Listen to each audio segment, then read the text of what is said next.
All right.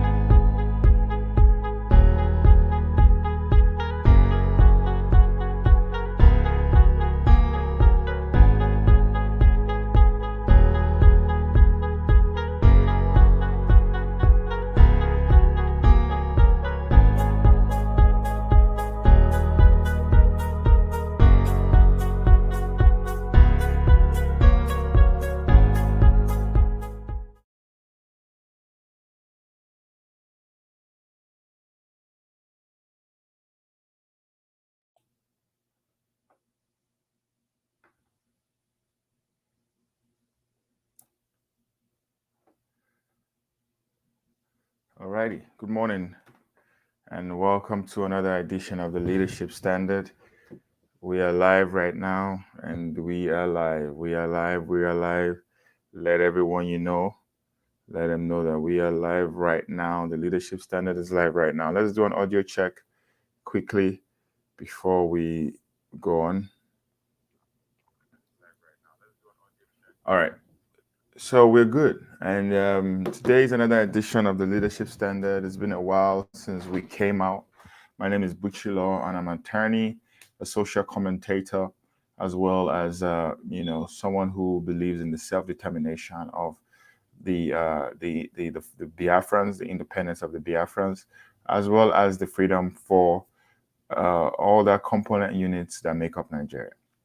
Well, today is going to be an amazing day. We intend to speak on several topics, one of which mainly is the insecurity going on in Nigeria and the reason why such insecurity is still going on, despite all the effort that have been placed in, in solving it. Most people still feel like nothing has been done to solve that problem. Today is another day where our voices will be used for good. Whenever you look around Nigeria, whenever you look around Africa, and if you look around the world, you will see how bad things have gone. Brothers are killing brothers, sisters killing sisters, and everyone just feels like they have the right to oppress other people because either they have power or they have gun or they have a form of weapon that they can use to carry out their evil act. But it is good to know that such actions come with consequences. All right, and after a while, the people that you're oppressing will always stand up at some point to say they've had enough is enough. We're seeing that now in places like Russia, where the people are protesting against their own president, saying they've had enough is enough, and they don't care anymore whether they go to jail or not. You can never keep an oppressed people for so long. After a while, those people will stand up, rise up, and say they've had enough. So today, as we always do, we would like to show some video or article clips from a blog site that is also reputed for news that's going on a lot in Nigeria. And we want to expose what's happening. We want to speak on it and share our opinion on what we think is going on. Nigeria is becoming a very scary place. The president is never around, always traveling for medical checkup, while the situation of the economy in Nigeria crumbles. And that is just the way it is. And everybody just seems to be okay with it. But I am not okay with it. A lot of other people are not okay with it. We are speaking up. We say we've had enough. We say we are tired of a failed system that has never been designed to work. A system that is designed to work, by now we would know and we will see it. A system like Nigeria is never designed to work because of the corruption and the ass licking that is going on in that place. It is so sad, but everyone is responsible. Everyone is shown that they've played a role, But please share this broadcast. Let's make it the viewership rise. So today I want to talk about one topic that is a very important concern to me: how some gunmen attacked and shut down a Catholic priest in Enugu. Luckily for this Catholic priest, he survived, but he was shot in the leg put in the boot of the vehicle and driven somewhere and tossed out, into the bushes. But he survived this incident. Most people always say things like, let Nigeria not happen to you.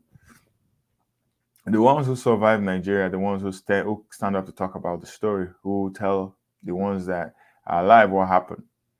But the situation of things is that people can be picked up, people can be shot in the leg and tossed out. It doesn't matter who you are, whether you're a priest, whether you're a lawyer, whether you are a judge. It doesn't matter who you are. All right. The situation is very bad and so scary right now that everybody is protecting themselves, whether with security, whether with like something that they can use just to ensure that they don't become the next victim. But this man, this Catholic priest, lucky for him, he survived this incident. But he will definitely have a scar now to show how bad things are going in Nigeria. He was kidnapped, put in the trunk, shot in the leg, left for dead. Lucky for him, he was able to raise an alarm and he survived. But how many people have not been able to survive Nigeria?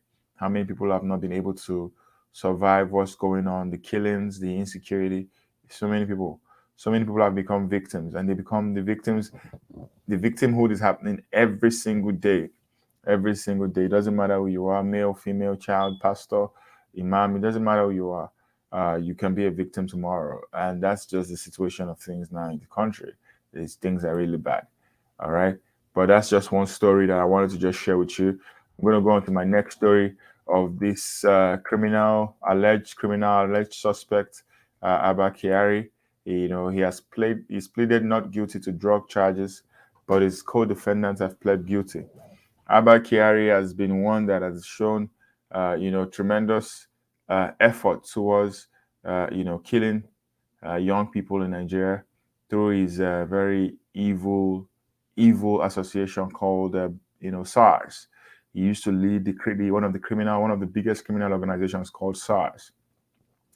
But finally, all his atrocities and all the evil that he has done has finally caught up with him. He is now pleading not guilty to drug charges that was brought by the NDLEA for conspiracy, for tampering with, cocaine evidence, for all sort of things. This man is, he's definitely a very top-ranked, suspect in all of these allegations, both for fraud and for drug possession and drug dealing. All right, these are the kind of people that get celebrated in Nigeria when they make money. Nobody ever knows, what they are doing. They don't receive the same salaries as regular police officers because they always have, extra salary somewhere. They always have something, some kind of dealings they are doing, whether for a politician, whether for a Yahoo boy. And there are so many like this same men in the force. The Nigerian police force ultimately promotes and, has a lot of people like this who use their authority to oppress people, to impose their will, and it's just so sad. But hopefully, they can get their acts together and, rid the organization of such evil people that have consistently used their power as a means to enrich themselves, oppress other people, and enslave the people that they are called to serve. You must understand that when you call yourself an officer of the law, a police officer, you are required to stand and protect and serve the people. But Abba Kyari, definitely did not fit that book. He never did any of those things. He always stood up to fight his own people, to oppress his own people, to ensure that drugs were circulated around his own people, the people that he was called to serve. He was doing the opposite, the exact opposite. That is Abba Kyari for you. And that is the situation that we have found ourselves.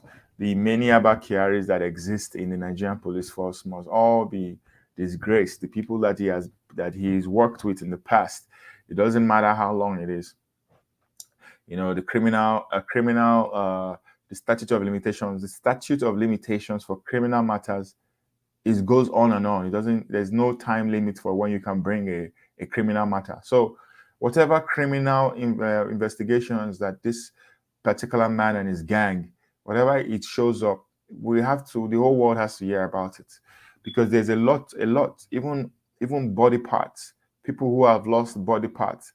There has been allegations of of of uh, of selling human parts. They go to the southeast of Nigeria. They kill people.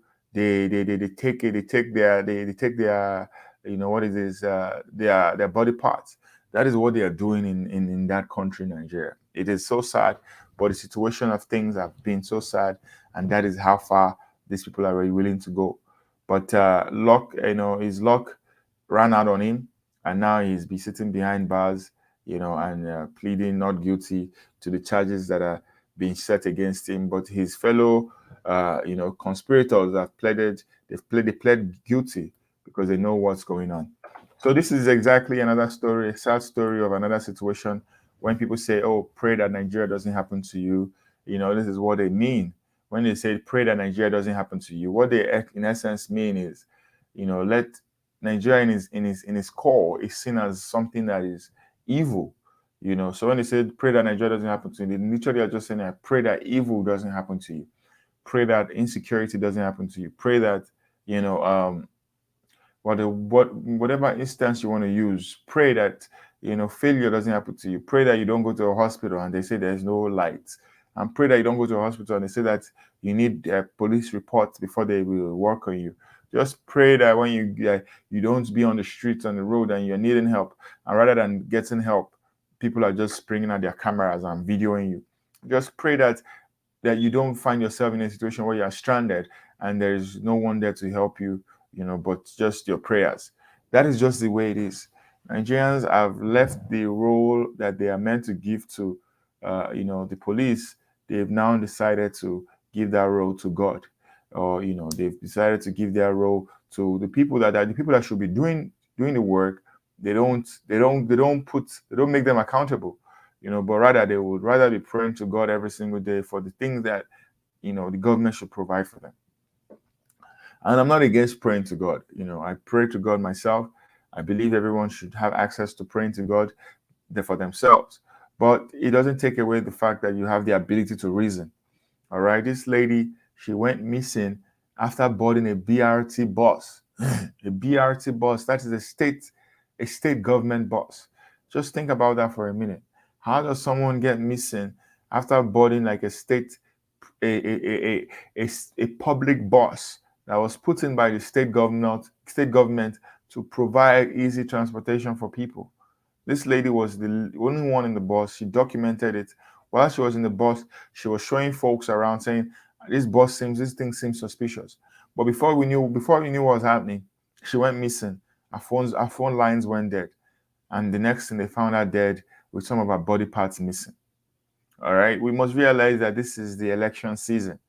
And for some reason, Nigerians are very involved in witchcraft, in all of these body parts missing, all these things where they take other people's like stuff or rituals, and it is just so demonic. But that is how far people have gone, just to get power, just to get authority, just to get any form of I don't know, money, whatever it is. They go about killing other people. All right. And my only sadness is that this lady was a victim while relying on a state means of transportation. How does one become a victim even while doing the right thing? How does one even become a victim even when supposedly doing the right thing? She did everything right in the books. Everything that you would consider right, she did it. But yet she still became a victim. She still lost her life. She still was left for dead. Nobody came to her help. When she cried for help, nobody came for her help.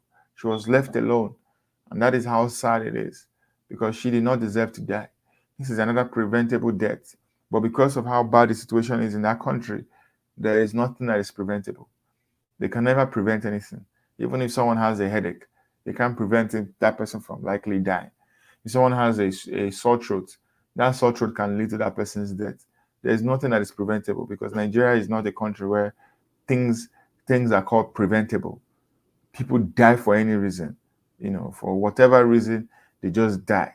It's just the nature of the game. Whatever it is, people die just for the sake of just, death is lurking around in that place a lot and picking people randomly. And this lady has been, unfortunately, she was picked, she was found dead, and her body parts were missing. Just the same ordinary situation that happens every single day. It's now becoming ordinary. Every day, people are turning up missing, body parts missing, eyes gone, whatever it is, just for their own ritual purposes or for their own demonic purposes. But I just lay a curse on the people that have done this, and I pray that God will find wherever they are that their cup has run full, and that they will never escape this. That justice will be served, if not for anything, but for this lady. She didn't deserve to die the way she did. Now, this is another story where the Romanian Ministry of Education has spoken to about the Nigerian students that are fleeing Ukraine to study in their universities. This is like another man's food, or another man's poison can be another man's food. All right. We all know that the Nigerian students are one of the smartest students anywhere in the world. All right. Because most of them are actually, Yorubas and Igbos.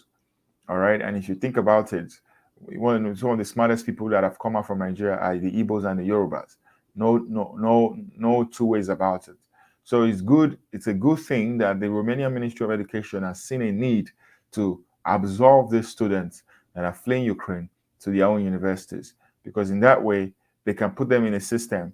They know that they are being educated, and they will be documented, and that way they even help the economy. When they are done, they can go and get jobs in Romania, and before you know it, they become citizens of Romania. Before you know it, they are becoming taxpayers. They are growing Romania. If the Nigerian government doesn't know what to do with them, another country might take them and use them for something better. We must realize that when students are one of the highest uh, potential of any economy.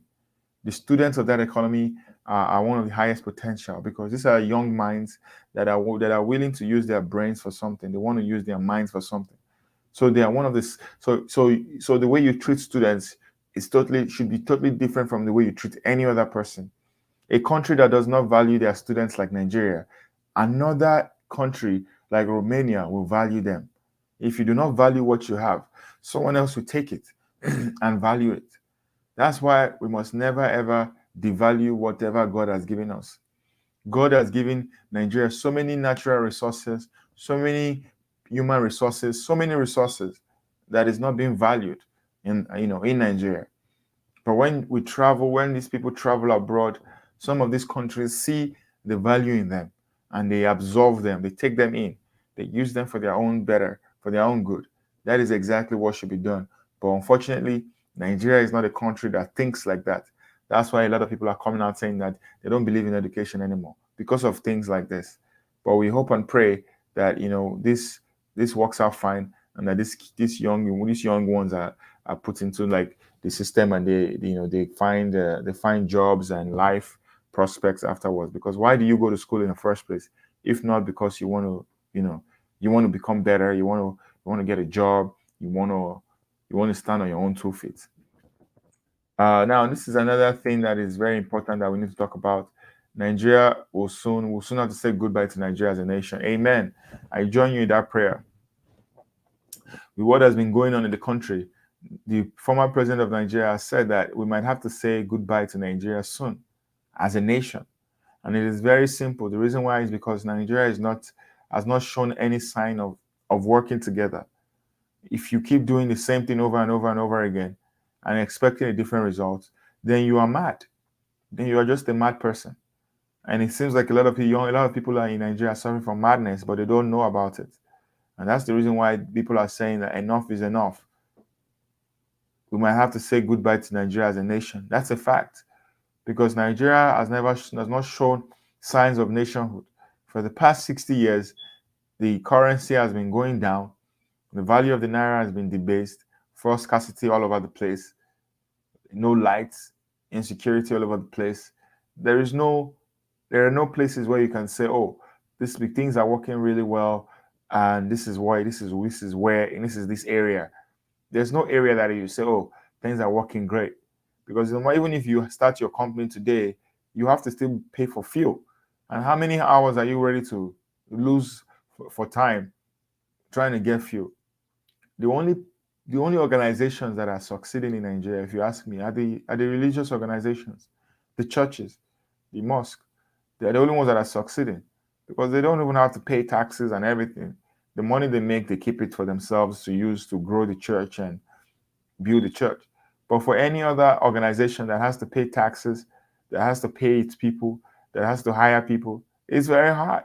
It's very hard to work in a country like Nigeria, where you have to buy fuel. It's not like as if you go to the fuel station and you find fuel waiting for you. You still have to stand in line. You still have to queue for hours and hours on end. Those hours that you're queuing, those are lost hours. Those are hours you won't get back. If you're a business owner, how do you recover from that? So this is one of the things that this man Obasanjo has seen, and he's saying that we might have to say goodbye to Nigeria as a nation. And the way things are going, if this set of frustrated, confused people are still in power, then it's very likely that we might say goodbye to Nigeria as a nation, because everyone is tired, everyone is frustrated, and everyone is saying that things are not normal. And people like this man has noticed it. All right. Now this is another story that we're going to bring up again. That Buhari was in Kenya to stop President Kenyatta from exposing him over Nnamdi Kanu's arrest. We all know the circumstances that led to Mazi Nnamdi Kanu's abduction from Kenya. But now we all know that even the Kenya Attorney General was ended up being dead. He was a key witness, and he ended up being dead. We know that they've even put out an address saying that they do not know how Mazi Nnamdi Kanu left Kenya. There were no official records showing that he was stamped out of Kenya. But the truth of the matter is that no matter how far these people decide to run, justice has to still prevail, because a crime was committed. A crime was committed. And for anyone who understands criminal law, you know that a crime was committed. There was a kidnapping, there was a kidnapping, there was an abduction. And that in itself alone is enough reason why so many of these men should be in jail. But let's continue to watch and see what happens. But hopefully very soon, Mazi Nnamdi Kanu is released, comes out of detention, and he better explains. He will be the one that will be in a better position to explain what happened. But this man that you're seeing here, justice must be served. This is another story again of how Buhari's government is donating $1 million to Afghanistan, that is to the Islamic organization. You see, this man has always had his own agenda, and this donation was actually meant to be a secret donation up until it was exposed. I want you to understand exactly what's going on here. These people, their agenda has always been clear from day one. It's rather us that seem to know what we are doing. But the government of Nigeria, knowing full well that the students are not in school, hospitals are not working, is rather giving $1 million to Islamic organization. All right. It is not a donation that is needed at this point in time. How does this help Nigeria? How does this help Nigeria? How does this help the country? No one can answer that question. But this is exactly where we have found ourselves. We found ourselves in a country where the president is making secret donations to an organization that has been known, to carry out some forms of terror in the world. But at the end of the day, we must ask ourselves, why is he donating $1 million when people are suffering? When people are suffering in Nigeria, there are no foods, no lights, nothing. And all people are asking for is freedom, freedom, freedom for Biafra right now, and Nigeria now to save lives. That is what people are asking for. We're asking for free Mazi Nnamdi Kanu. Whatever this president wants to do, that is his own cup of tea. But at the end of the day, people are asking for freedom. This is another story again of how an IDP camp in Borno State was gutted by fire. This is a camp where people are hiding for safety, but rather they are being killed. The fire keeps coming. The reason why, and this is not the first time, this is happening. The reason why is because the terrorists are going there and burning these IDP camps. So they are not even safe in their homes. They're not even safe in the IDP camps. They're not even safe in the refugee camp because the terrorists are out there still doing the same evil, burning their homes without any care in the world. That is exactly how bad things have gotten. Things have gotten really bad. No one even cares anymore. This is just how things are. The terrorists are running around, burning camps, destroying places, because they know that they have the freedom to do these things. Who's going to stop them? The Nigerian military that has not been paid. They've not been paid since 2021. Is it the same Nigerian military that is out there killing innocent people, burning down homes in the southeast of Nigeria? You know, thanks James Friday for your encouragement. Is it the same people that will stop these people, these terrorists? We know that the Nigerian soldiers, the Nigerian army, they themselves are not, they've not been fair in all of this. They've been going outside after, doing their own extrajudicial killings in most times, and they need to know exactly what role they play. The Nigerian military, their role is not to kill innocent people, but rather to protect innocent people, and they have to be told this over and over again, just in case they don't know. All right. But this is one of the things that is sad, because an IDP camp that was meant to house people that are running from terror is now even becoming a venue for terror. The camp is being gutted by fire. So what does that tell you? It tells you how bad things are. There is no place that is safe. Even the IDP camps are not safe, because they can always attack those places. All right. Now, this is another story about the Russian invasion. The Nigerian volunteer fighters have been going out now saying that they want to fight for Russia, or rather they want to fight for Ukraine. And but we have to ask ourselves, the reason why people are running to go fight for Ukraine, that is even racist towards black people, is because people from Nigeria know that there is no hope in Nigeria. They know that they are barely surviving, barely making it work. So they'd rather go to a place where they know that they are racist, but because of the fact that the promise of at least they'll be making money that they can send back home, they are okay with it. Some of these folks are okay with it. They don't know that in places like Ukraine, they are more racist there. These are places where you can go to, and they can deny you amenities just because you are black, but they don't mind. These Nigerian volunteer fighters, they don't mind. They want to go there. They rather die in Ukraine than die in Nigeria. That's how bad things have been. These are people that most of them have tried to be productive Nigerians, but to no avail. They cannot make it work. So, ladies and gentlemen, this is the country that you live in. A country where people would rather leave the country than stay in that country. They rather live to a country that is fighting war. Ukraine is literally fighting war right now. Russia is literally decimating Ukraine. But these people are comfortable saying, yes, we want to go fight for Ukraine. We want to go fight for Ukraine. What has Ukraine done for these people? Nothing. But they would rather go fight for a country that has done nothing for them, Ukraine, than to fight for a country that they were born into but has never ever done anything for these people. That is the reason why the psychological effect of Nigeria to Nigerians is so terrible. The psychological effect alone is terrible, because Nigerians are suffering to the point that they would rather go suffer somewhere else. It's like I rather choose my poison rather than choose to die in Nigeria. Let me go die in Ukraine. Let me go die in Ukraine and make money that I can send for my family, rather than this country that has not even given me anything. That is the mindset of most of these people, and I don't blame them. If I was in a situation like that, I possibly might have done something like that. If I was in their situation, I might have made a move like this. At least I get to travel. I get to become a Ukrainian citizen after the war. I get to get a medal of honor after the war. These are the kind of things that people are looking at. All right. But it's sad that these people even have to go through this level. It is sad that they have to even go through this level to even think about it.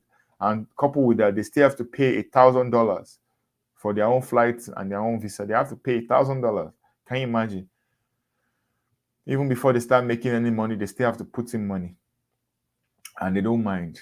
They don't mind. They would rather do it because of the suffering. Because of the suffering in Nigeria. And how Nigeria has messed up with their minds and their brains.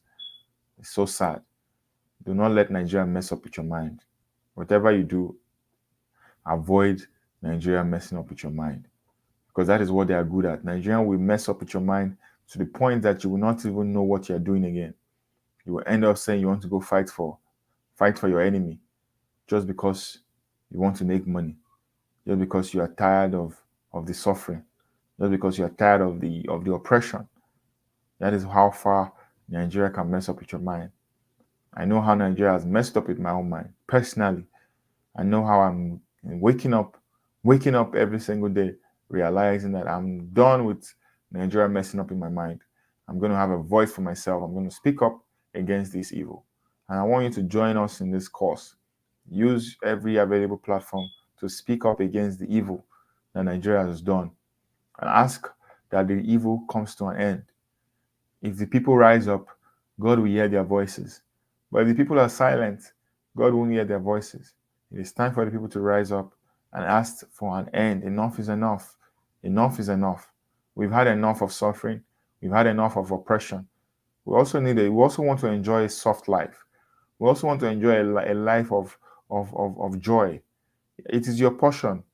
It is your portion to enjoy a life of abundance, a life of joy, a life of peace, a life of happiness, a life of love. It is your portion. You deserve it. You deserve it. You don't deserve to suffer. You don't deserve to be oppressed. You don't deserve to be killed like a goat. You don't deserve to be killed like a rat. You don't deserve to be killed like a chicken. That is not what God has planned for any person in this world. And if we are going through that, it's because of our own evil in our hearts. So we have to first of all fish out that evil in our hearts and say we have had enough. Enough is enough. So I want to thank everybody for listening to me today. As you know, I'll be back again. My plan is to be back again on Wednesday. So hopefully we get to meet again. But thank you for being a part of my show today. I really appreciate everyone who has commented and watched today. Please remember to share, remember to subscribe. We love you. We're on YouTube. Share your opinions with us. God bless you and have a wonderful week ahead.